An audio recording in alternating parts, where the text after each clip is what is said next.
Muy buenas noches. Hoy había acabado de cenar y he dicho voy a mirar a ver la correspondencia por email. Ya nadie envía cartas. Y me he encontrado con el email de un sacerdote de Argentina. Por supuesto, no voy a decir el nombre ni absolutamente nada que lo pueda identificar. Siempre respeto la intimidad de las personas. Me he encontrado con una carta, iba a decir un email, que he dicho, me planteaba allí una serie de cuestiones y he dicho, pues le voy a contestar. Siempre que hay un hermano sacerdote que me pregunta, intento contestarle. También algunas religiosas y religiosos, pero ya esas pueden ser más, no siempre puedo. Pero después he dicho, ¿para qué escribirle si puedo grabarle la contestación y así voy mucho más rápido? Así que voy a afrontar las cuestiones que él plantea. Mi contestación es como un hermano, es decir, voy a dar mi parecer, no le exijo que esté de acuerdo en todo conmigo, que no me escuche como un oráculo, es el parecer de un sacerdote después de la cena. No soy más de lo que soy y por lo tanto cuando doy mi opinión sobre algo no exijo un asentimiento inmediato, perfecto y total, no. Pero bueno, eso no me impide dar mi parecer. Me decía este sacerdote, estimado padre Fortea, ante la crisis de la Iglesia vemos manifestaciones de algunos fieles que ciertamente pueden ser exageradas, agresivas y con falta de caridad. Por lo que después va a decir en la carta, bueno, estoy hablando en general, me voy a dirigir a ti mismo, hermano, por lo que me decías, da la sensación de que escuchaste mi vídeo sobre Strickland en este blog y lo que decías aquí, manifestaciones de algunos de algunos fieles que ciertamente pueden ser exageradas, agresivas y con falta de caridad. Antes de entrar al fondo de la cuestión, sí, eso es algo objetivo. Es decir, aunque uno tenga razón, es objetivo que a veces el modo en que reaccionamos es exagerado, pero a veces falta la caridad y a veces con agresividad. Exagerado, es decir, a veces hay cosas que se dicen, pero bueno, tampoco hay que exagerar, es una cuestión de medida, pero ya cuando se cae en la agresividad, pues eso es algo que debemos decir claramente que usted está haciendo mal. Aunque un fiel defendiera lo correcto, el dogma de la Santísima Trinidad, puede hacerlo de un modo agresivo, puede hacerlo de un modo que falta la caridad. Y eso es pecado. No es que soy así, no es que este tema es muy serio, no es que hay que actuar con energía. Y después lo que siempre me dicen, también Jesús cogió las cuerdas y tiró a los mercaderes. Bien, entonces ya no habría pecados contra la caridad si ese pasaje sirve para todo. Evidentemente, estas personas que actúan sin caridad son reprobables y olvidan el primer mandamiento del amor y de la humildad. Después, este buen padre me decía, pero creo yo, como ha sucedido siempre, felizmente, que hay un sensus fidelium al que hay que prestar atención. El sensus fidelium existe, es una realidad de la que he hablado en alguna de mis charlas, pero sin meternos en la profundidad de lo que es una ya conferencia sobre eso, el sensus fidelium es, por ejemplo, que todo el mundo entiende. Hay un sentir común de que no puede la mayor parte de la humanidad condenarse en el infierno. El sensus fidelium nos dice, no, sé lo que es un pecado mortal, no sabemos el número de condenados, pero todo el mundo piensa, no, no puede ser la inmensa mayoría de la humanidad, ni siquiera la mayoría de la humanidad que se condene toda la eternidad. El sensus fidelium, no solo respecto a la fe, también el sensus fidelium puede decir lo que usted dice. Hay cosas que están mal, hay cosas que están mal. El sensus fidelium se aplica a toda la Iglesia, pero puede valer para una parroquia. El sensus fidelium dice, este sacerdote es un santo.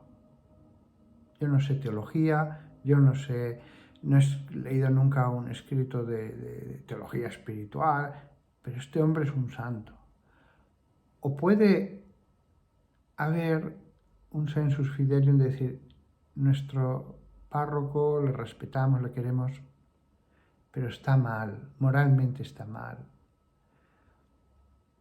Es verdad, hay un sentido de todos los fieles que nos da luces acerca de cuestiones eclesiológicas, acerca de cuestiones teológicas, pero es un concepto que hay que tomar con mucho cuidado. Y en este caso dice usted, ese sensus fidelium podría llevarnos a pensar que hay algo mal en la Iglesia, hay una crisis en la Iglesia. Bien, lo acepto. Lo acepto. Hay esa impresión generalizada, incluso en los más buenos, porque ese sensus fidelium vale más cuando todos los hombres de oración, buenos, amantes de Dios, hay un parecer conforme sobre un tema.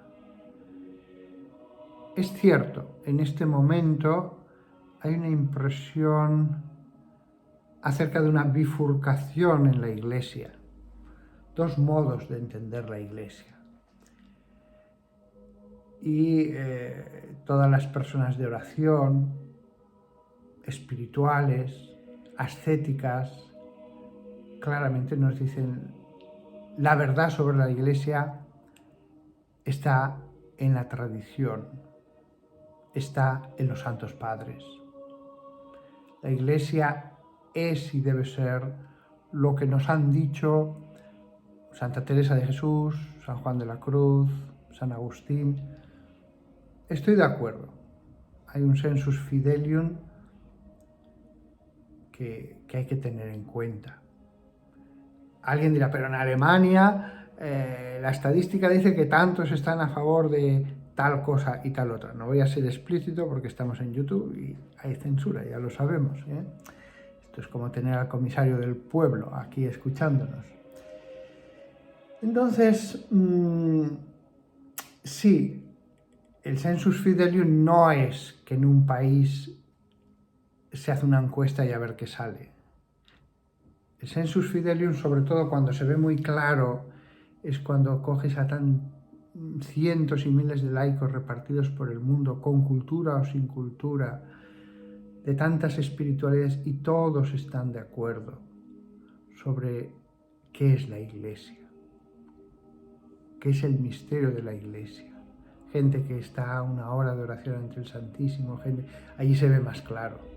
No es que el sensus fidelium esté limitado solo a los mejores de todos los fieles, pero claro, cuanto más noble sean esos fieles, su sentido común en el que participan unánimemente de una opinión es más claro,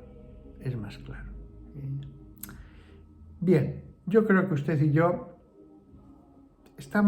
no le conozco, pero quiero imaginar que si me ha escrito a mí, a este pobre hombre, es porque hay una cierta comunión de ideas, de pareceres, etc. Decía después usted, las reacciones, por ejemplo, más allá de las formas, respecto a la destitución de Strickland, Monseñor Strickland, hablan de una percepción general de que algo está muy mal. Bueno, yo, sobre el caso de Strickland, en el vídeo no apliqué otra cosa que lo que son las normas generales que han dado siempre los santos. Los santos.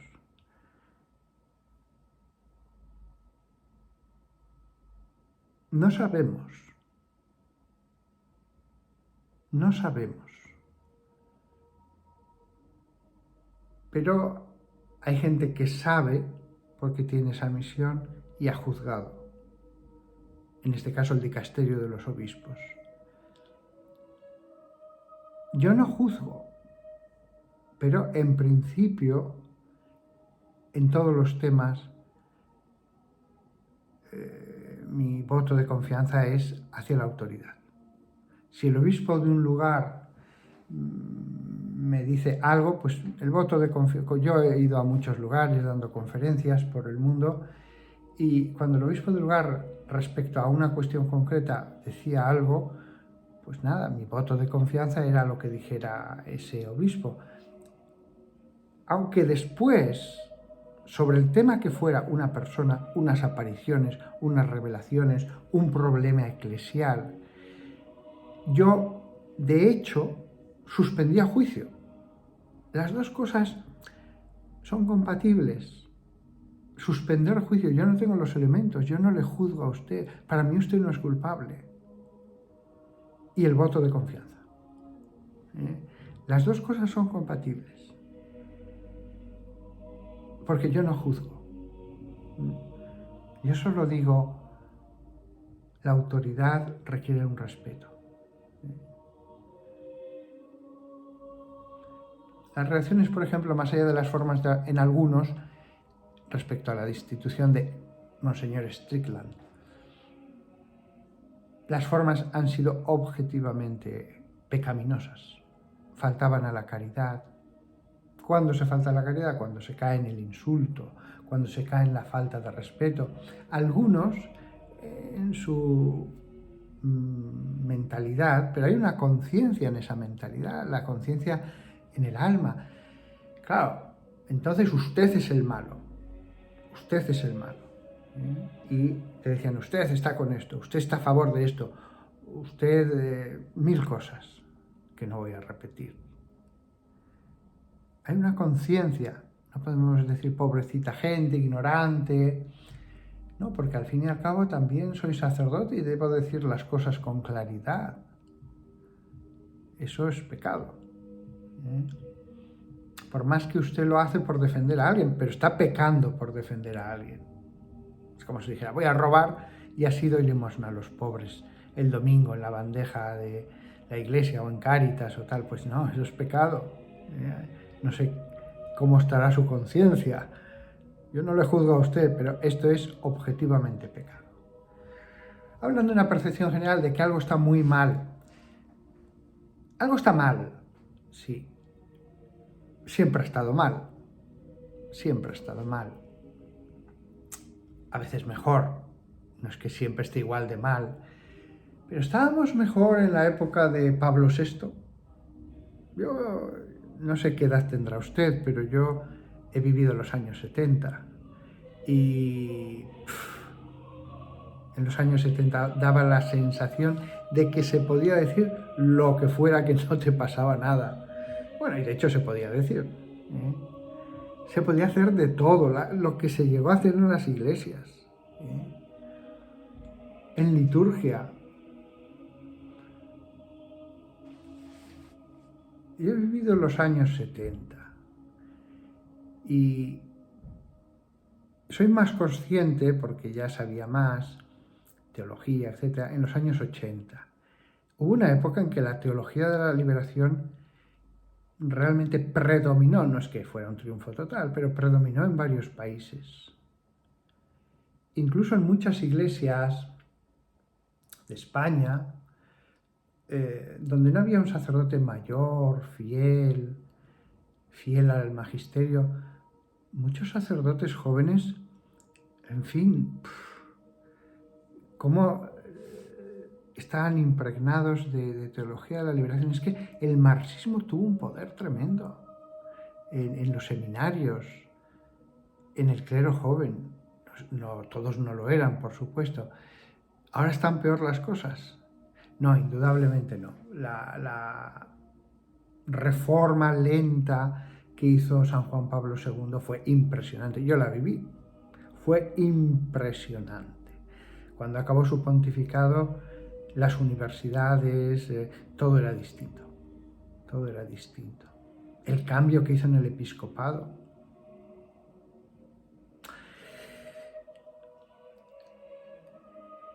Algo está muy mal, sí, pero está también mal en el siglo XIII y en el XII. En el XVII y XVIII, Francia.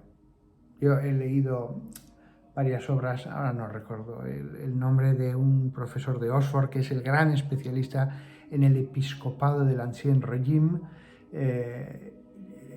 Los números son avasalladores. Qué mal estaba la Iglesia de Francia. Qué mal. Qué mal. No estamos peor que entonces. Lo que sí que es verdad que ahora mismo estamos al borde de que la Iglesia de un país entero, o dos o tres, Alemania, Austria, quizás Holanda, pudieran partes de esa Iglesia caer en el cisma, rebelarse ante la autoridad de Roma, cambiar la tradición por un nuevo entendimiento de la moral. Ese es un peligro que yo creo que acabará cumpliéndose.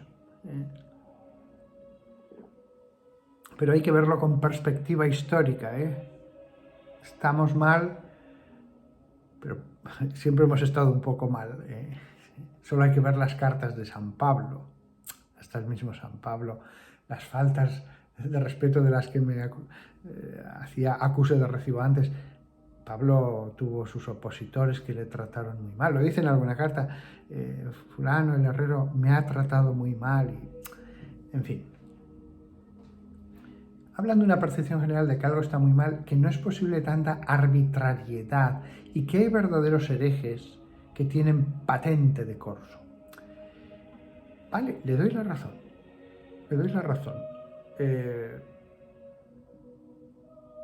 Hay veces en los medios que han aparecido sacerdotes, también alguna religiosa, que había que haber actuado. Por ejemplo, me acuerdo de una religiosa, acabó actuando el nuncio. Ella misma lo dijo, que el nuncio le había llamado y acabó actuando el nuncio de España. Pero es cierto, se podría a veces actuar más cuando alguien claramente está predicando contra el depósito de la fe. Pero eso ya depende más de los obispos. Roma actúa cuando alguien ha caído en una notoriedad suficiente como para tener que actuar ellos. En general, el episcopado actúa. Lo que pasa es que los pocos casos que conocemos, pues causan mucho escándalo. El caso de esta religiosa, pues tuvo que actuar el nuncio. Y tenía enfadados, no sé cuánto apostolado haría, porque parecía que su apostolado era enfadar a todos los creyentes españoles. Eso sí, los que no eran creyentes la veían como el gran símbolo de la Iglesia moderna. Bueno, allá ella, con su conciencia. Desde luego, un obispo debe actuar. En ese caso, una monja no está bajo su jurisdicción, pero sí que puede hablar con el superior y si eso no basta, pues hablar con el dicasterio de religiosos. Esta monja está haciendo daño, objetivamente daño.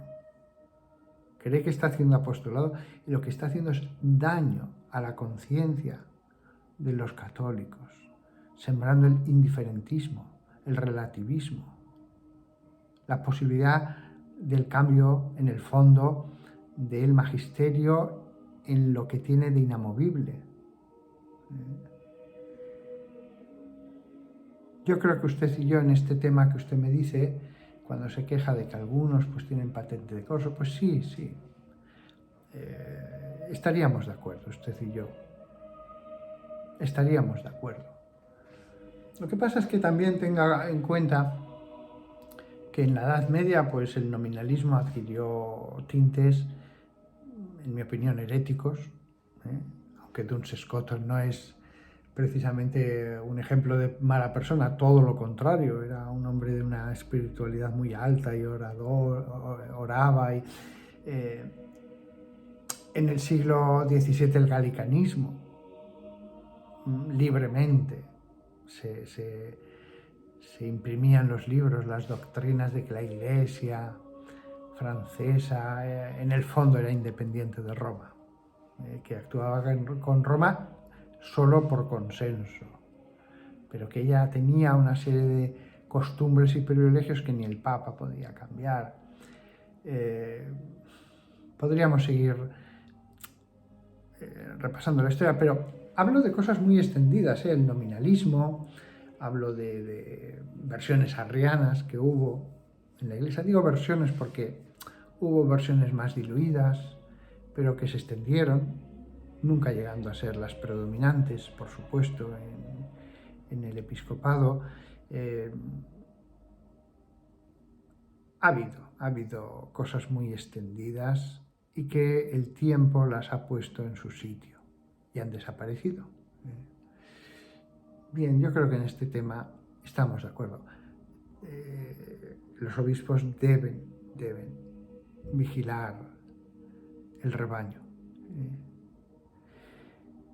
y a los pastores del rebaño. Bien, siguiente cuestión que me decía.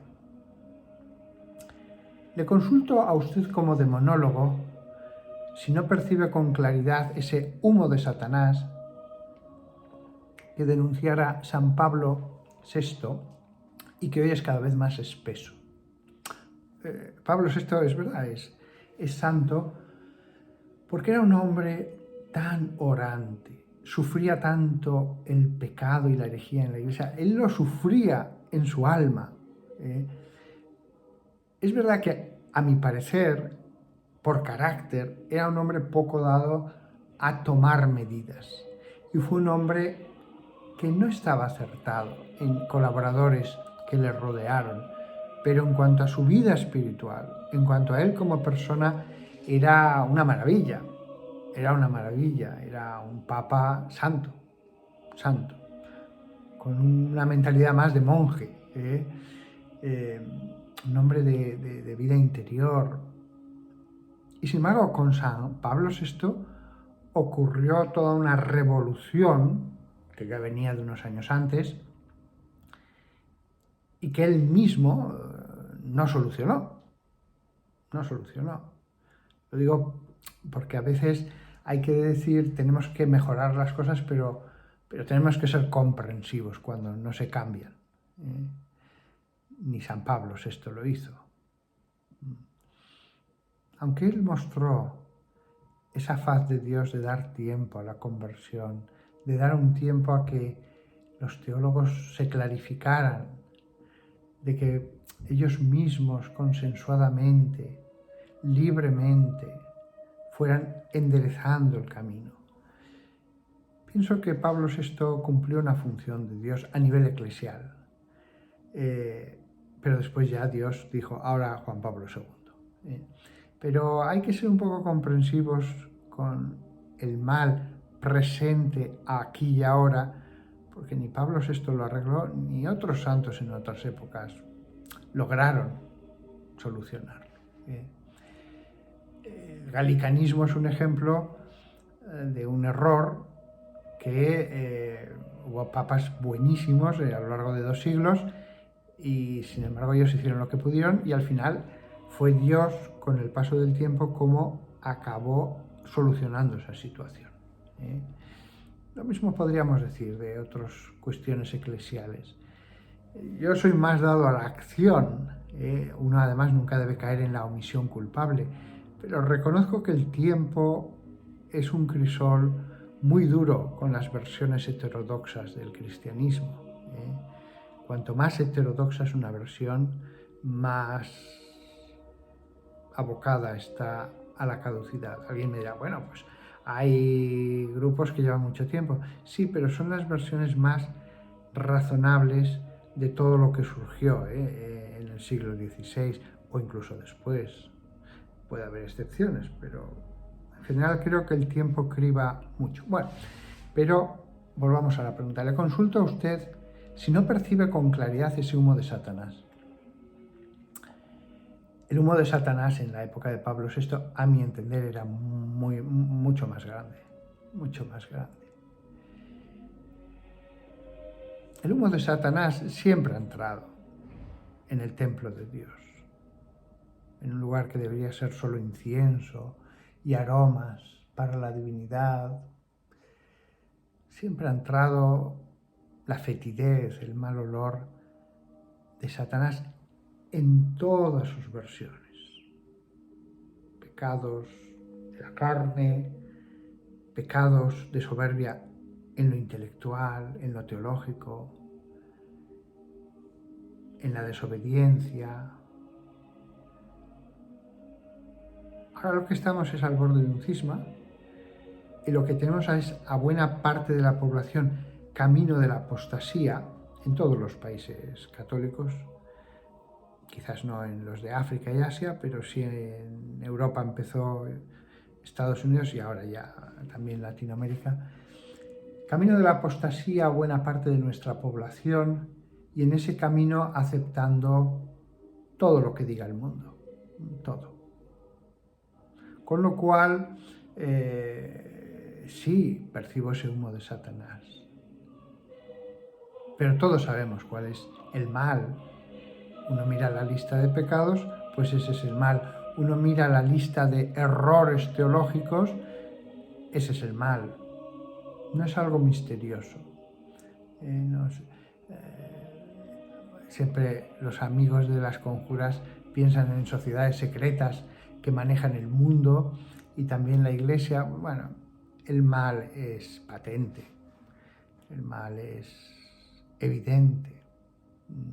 Soberbia, lujuria, ira, los pecados son los de siempre. Es hoy más espeso ese humo. La sociedad ciertamente se sigue alejando de Dios, y mucho más ya del cristianismo, pero antes aún esa idea de Dios, cada vez todo es más difuso para esa masa que ha abandonado la Iglesia. Sí, vamos camino de un paganismo más extendido y cada vez más profundo. Cada vez será un paganismo más patente, que en algunos tomará la forma de satanismo, es decir, algo formalmente satánico. Y toda esa masa de gente cada vez será llevada más al anticristianismo, que acabará cristalizando en un ataque a la Iglesia. Jurídico, no va a haber circos con leones, pero multas, ni siquiera mucha prisión. Las multas sirven para que uno se autocensure. Pero después ya no bastará autocensurarse, al final van a exigirnos que nos retratemos. Cuando llegue el momento, afrontaremos la situación. Llegará el momento en que habrá a lo mejor que celebrar misa en el salón de casa, lo cual no es una solución, porque caben pocos, porque la persecución puede seguir adelante, pero bueno, podemos llegar a esa situación, que la Iglesia Católica pierda la personalidad jurídica en varios países y no puedas poseer un templo, no puedas... Bueno, ya veremos. Lo que pasa es que lo de las catacumbas no funciona mucho en el siglo XXI. No es una solución. Si no hay otra alternativa, pues celebraremos en el salón, pero evidentemente esa no es la solución. No es decir, pues si no tenemos templo lo hacemos en la casa. No. Si pasa eso, vamos a ver las limitaciones que tiene eso. Benedicto XVI alertó sobre las fuerzas anticrísticas que estaban operando y alguna vez hemos visto bueno, decía, alguna vez lo veremos. Ah, perdón, lo había leído mal.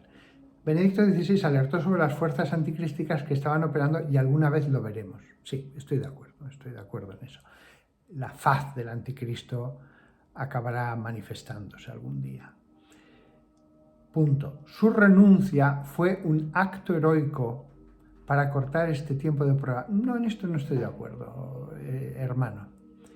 Su renuncia fue porque no podía más. Yo he escuchado atentísimamente a Ganswein y él lo ha dicho muchas veces. Ganswein era el gran amigo de Benedicto. O sea, el afecto como de un padre y un hijo que existía entre ellos dos. Y Ganswein no se ha cansado de repetirlo, porque ha habido tantas teorías sobre por qué renunció. No podía más. Físicamente, y dijo Benedicto, incluso usó otra palabra, pero anímicamente, usó otra palabra, más ambigua, no sé si dijo espiritualmente, pero a lo que se refiere anímicamente. No podía más, el peso de la edad. En un año se vio el deterioro después de su renuncia, en un año, hasta qué punto se había deteriorado físicamente, y en 2 años era un abuelito en un banco mirando hacia adelante con los ojos abiertos. Es la vejez.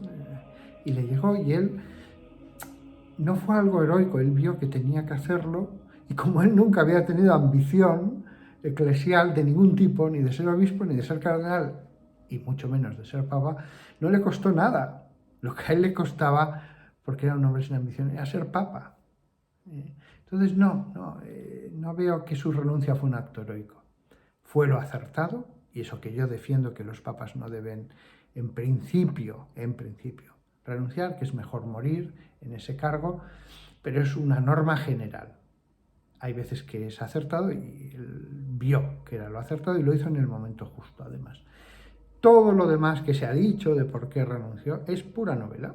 Yo escribo novelas, pero lo importante en un novelista es distinguir la novela de la ficción, la novela de la realidad. Algunos no parecen entender eso. Entonces se ha escrito mucho sobre por qué renunció y se resume en todo es falso. La única causa de la renuncia es la que el Papa Benedicto dijo, no había más. Y Ganswein se ha cansado una y otra vez de repetir que fue así. Para cortar ese tiempo de prueba, dice usted que renunció. Hay muchos que han visto la figura del catejón en Benedicto. Yo tengo una charla sobre ese tema, porque es un tema que se ha extendido mucho por internet. Yo disiento. Benedicto XVI no era el catejón. Pero eso es un tema mucho más complejo que en el canal del Padre Fortea pueden buscar catejón y que estoy hablando allí por lo menos media hora analizando los textos bíblicos, el texto bíblico que habla del catejón. Bien, hablando de esas fuerzas anticrísticas, dice, fuerzas contra las que no se puede, si Dios deja que operen. Estoy de acuerdo con usted. Vamos hacia la gran apostasía. Ahí, como Dios endureció el corazón del faraón. Pues sí, estoy de acuerdo con usted. Ahora viene otro tiempo.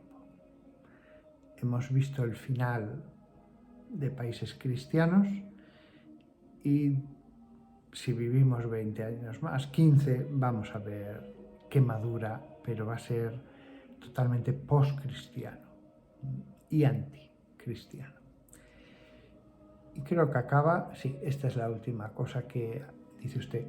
¿No ve usted como si la Iglesia fuera Job, que Dios deja hacer al demonio, tocar al papado, no a la Iglesia misma, para su purificación, para que viva su pasión y luego llegue su resurrección? Sí, la idea de que la Iglesia tiene los sufrimientos de Cristo. Sí, Job, Cristo, la Iglesia.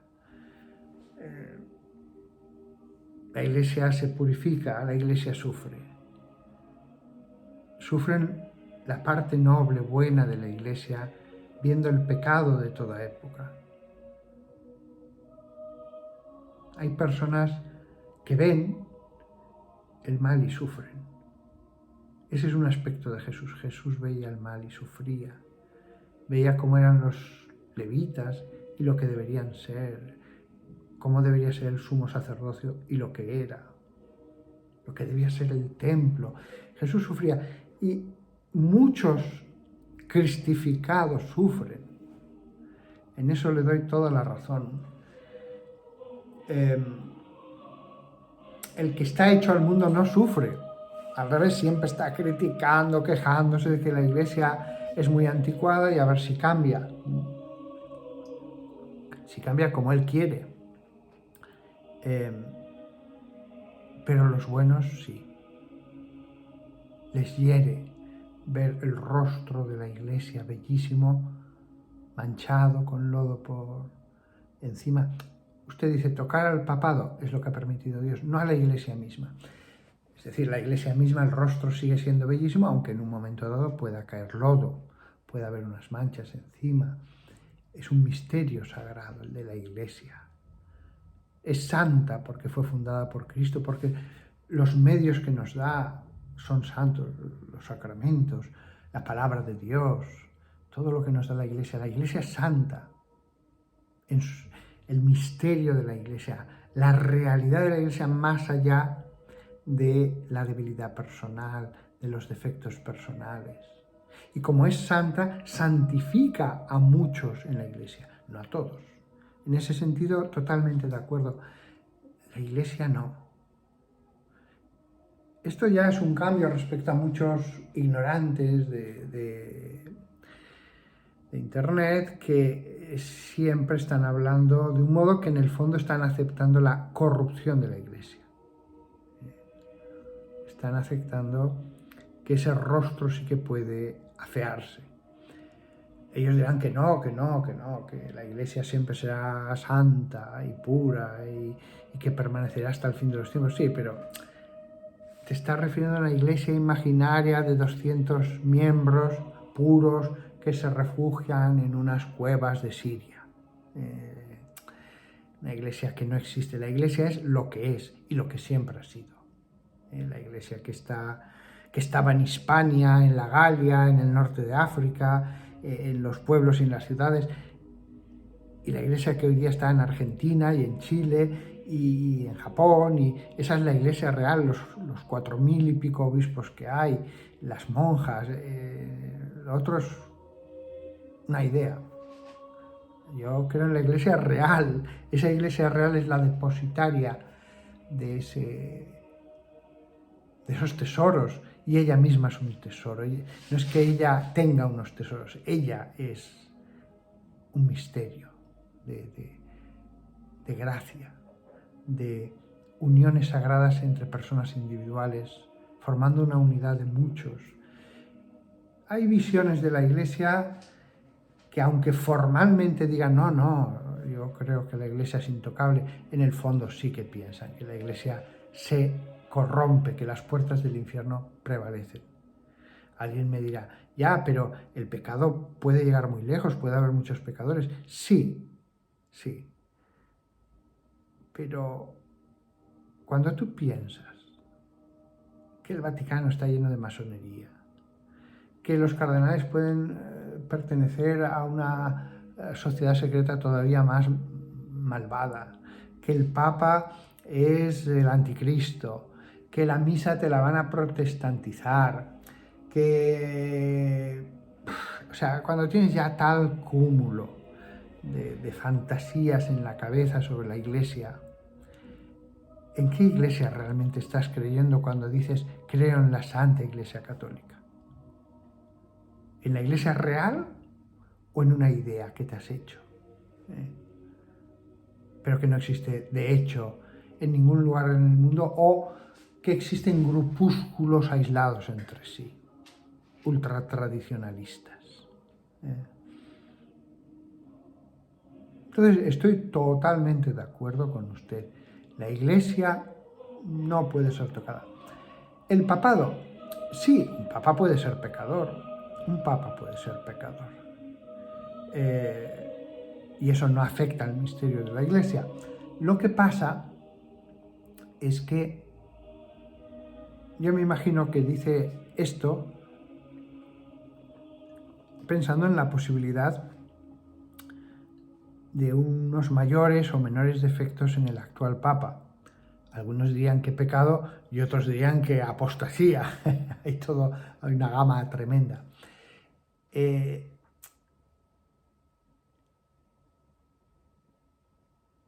Yo veo que no debemos juzgar. No debemos juzgar.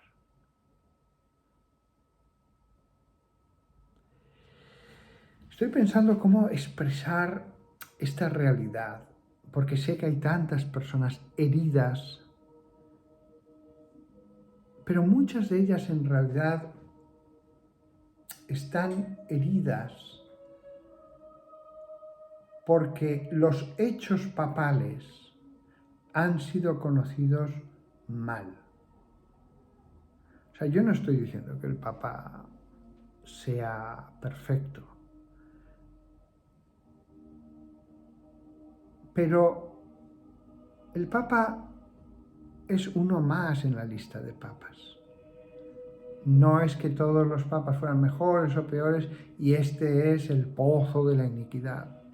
No, tiene sus defectos, tiene sus virtudes, él mismo lo admitiría, pero yo no veo una situación sustancialmente distinta con respecto a los papas de 20 siglos. Quizás porque hice la licenciatura en la especialidad de Historia de la Iglesia y conocí tantas cosas, tantas, buenas, malas y regulares, que lo veo desde una perspectiva histórica. Me podría poner aquí a dar una lista tremenda de cosas que han pasado, incluso a nivel doctrinal. Porque algunos dirán, padre, pecados sí, pero de la carne y tal, pero la fe siempre era... No, ha habido problemas doctrinales muy serios en la Iglesia. Y verdaderos problemas por las acusaciones de omisión al papado o acciones que tenían mucha trascendencia respecto a la fe. Al final Dios ha ayudado. Y cuando decimos magisterio podemos estar tranquilos. Todas y cada una de las líneas del magisterio auténtico podemos creerlas de todo corazón. Dios ha ayudado, ciertamente. Y ha pasado ahora. Y ha pasado ahora. Otra cosa es que las cosas se puedan leer de un modo o de otro. Pero hay una cosa que tengo clara. Yo no voy a juzgar al Papa. No voy a juzgar al Papa. Podría hablar de las cosas buenas que veo en este papado, pero muchos se iban a poner en contra de mí. Iban a decir, traidor, vendido, lo que quieres es un cargo. No. Podría hablar largamente de las cosas buenas, de la persona que es el Papa, pero no serviría de nada. Los que están ya en contra no atienden a razones. Y los defectos no los juzgo. Por sistema. Ni deberíamos hacerlo ya no con el de arriba, obispo o papa, sino con el hermano sacerdote que está al lado de la parroquia. ¿Cómo le voy a criticar yo? ¿Puedo ver defectos en un hermano sacerdote que está en una parroquia en mi misma ciudad? Pues a lo mejor sí, pero no lo voy a criticar. Pero también voy a decir una cosa, ya estoy a punto de acabar porque pensaba que iba a durar 10 minutos esta contestación. Con los años,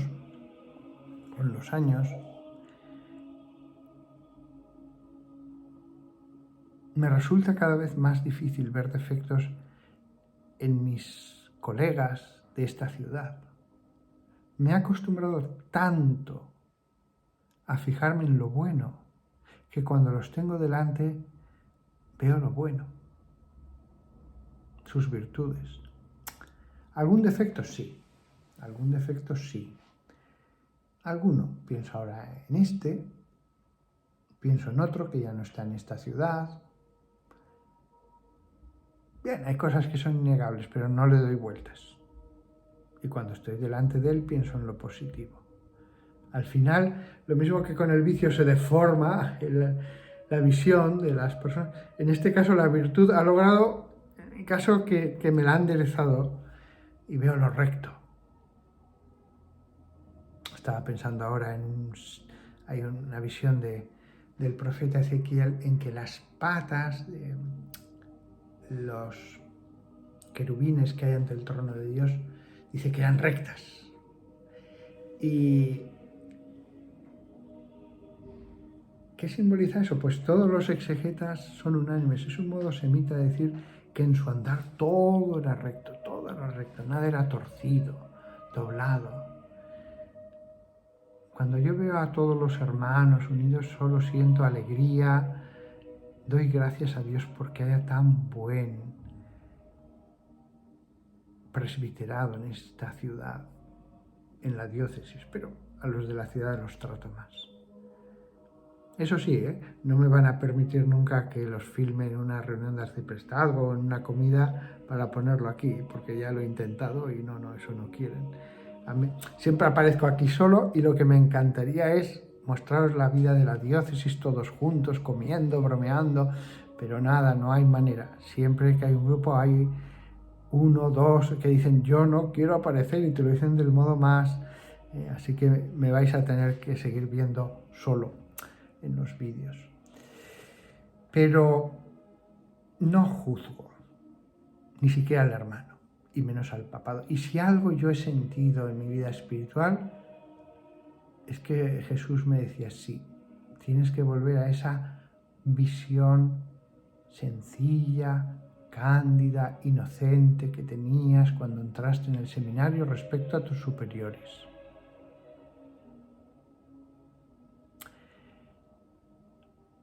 Sí, no mejoraré nada la Iglesia por criticar. Pero de lo que sí que os podría hablar, después de lo que acabo de decir, lo último, es de las cosas buenas que veo en el Papa. Podría. Y yo le obedezco. Dijo él en una charla en este año que sería bueno que comiéramos menos carne las personas de Europa y Estados Unidos. Y dije, pues tiene razón. Así sin querer, hay una tendencia en que cada vez comes más carne. Y a partir de entonces me propuse, y creo que lo he hecho, el ir bajando la proporción de carne cada vez que me hacía yo una hamburguesa o picaba carne para hacerla en distintas recetas, menos. Mezclarla con más vegetales, por ejemplo, carne picada, pues más berenjena o más queso y tal, pero y tantas otras cosas del Papa las atiendo como un hijo a su padre, que no le juzga. Y digo, pues tiene razón, siempre digo, pues tiene razón. Bueno, si el Papa me llamara y me dijera, Padre Fortea, ¿qué ve mal en mí? Entonces me esforzaría por ver en qué le puedo ayudar. Fijaos, ¿en qué le puedo ayudar como hijo suyo? No cómo voy a murmurar con otros hijos de la Iglesia para que le vean mal. Que algunos creen que hay que construir la Iglesia de esa manera. Es que hay que denunciar el error, hay que denunciar la herejía. No hay ningún problema, tú predica la verdad, el dogma, todo el magisterio. No, nadie te va a poner ningún problema porque resucites las obras de San Atanasio o toda la concepción sacramental que hay en San Cirilo de Jerusalén. Nadie te va a poner ningún problema. Ahora, si tu construcción de la Iglesia es criticar a tu obispo, es criticar al Vaticano, es criticar al Papa, ¿qué diría San Ignacio de Loyola sobre este tema? Que tanto habla del superior y de sus superiores, los de San Ignacio. Bueno, Casi creo que debo pedir perdón a los que hayan llegado hasta el final, porque de verdad que pensaba que en 10 minutos iba a responder al tema y veo que me he alargado un poquito. Bueno, creo que este sacerdote dirá, bueno, no estaré de acuerdo con él, pero madre mía, se ha tomado aquí un tiempo como si hubiera sido un obispo el que le consulta y le da la respuesta lo mejor posible, con el mayor interés y el mayor denuedo. Bueno, hermano, aunque no nos conocemos, estoy seguro de que nuestro modo de pensar es esencialmente el mismo, tú con tu espiritualidad y tus particularidades, que me parece muy bien. No tienes por qué estar de acuerdo con todo lo que he dicho, pero te saludo y te deseo lo mejor y algún día, quizás en el más allá, pues nos encontremos, quizás en la tierra, y nos saludaremos. Y estoy seguro de que trabajas por el reino de Dios aquí en la tierra, que tus preocupaciones son las mías y que probablemente, fíjate lo que te voy a decir, si las cosas en la iglesia, porque fueras elevado a un puesto de mucha responsabilidad o de la máxima, las harías bien. Pero la cuestión es que de hecho Dios ha puesto a otro. Y también honramos a Dios, no solamente aceptando la realidad, sino aceptándola amorosamente. Seguro que tú lo harías bien. Veamos lo bueno de Pablo VI, de Juan XXIII, de Francisco, de Juan Pablo II. Hasta pronto, sacerdote argentino, que es una tierra que fue provincia española y yo siempre lo he pensado, deberíamos seguir unidos. Ojalá fuera una sola nación y siguiéramos unidos. Un español cuando piensa en Argentina es la familia, es la familia. La unión de los pueblos. Hasta pronto.